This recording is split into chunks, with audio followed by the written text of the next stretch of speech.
It's Wednesday at World Travel Market 2008. I'm now with Mr. Patricio Gaybor, Executive Director of the Tourism Board of Ecuador. Patricio, very good morning to you. Good morning.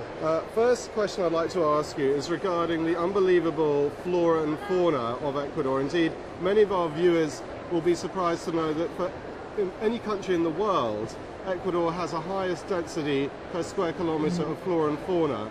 And indeed, you market Ecuador very much as being one of four worlds, even though the size of the country is relatively small. Could you elaborate a bit on that? Yes, thank you. Yeah, probably Ecuador is such an extraordinary country.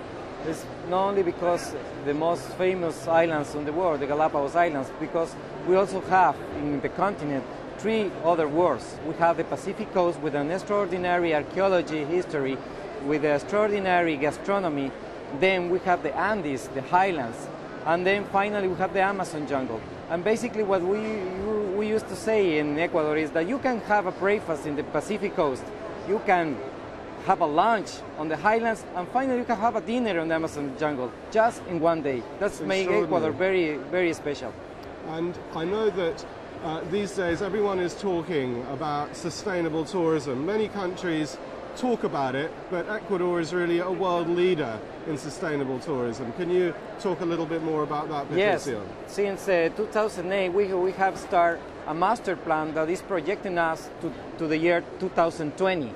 That is a sustainable master plan, and the general idea is to keep the balance of the three main aspects of the sustainable development. We have to keep in the tourism industry a balance between the economic activity, the environmental and the social cultural development of the people of Ecuador. With the tourism, right now we are working with more than 75 different companies that are starting their sustainable best practices process. And the idea is to take them from a low level to a high quality, but at the same time with a responsibility policy. Fantastic. And final question I want to ask you is about future developments. What can the trade expect from Ecuador going forward in terms of tourism infrastructure, new products in 2009, 2010? Yes, we are promoting three new interesting routes in Ecuador. The first one is the spondylus route, which is a shell that only grows in Ecuador. This shell was used by the pre-Columbian cultures to trade between Mexico and Chile. And this name of this shell is because we want to create a thematic route that takes you from the north of Ecuador to the south of Peru. Everything on the way you are going to see different kind of adventure tourism, you can see community-based tourism, and you can enjoy gastronomy. The second product that we are promoting is the train of the middle of the world. We call it the train of the middle of the world.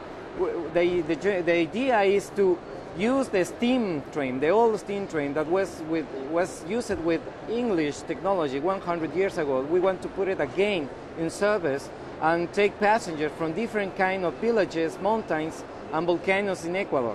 The idea is to generate a new product that can give some alternatives to local communities, and at the same time bring to the tourists a very fascinating experience. And you've got a very impressive model on your stand. Yes. That we see is just coming around. Yeah, it's our model. This is part of what we are going to do for next year.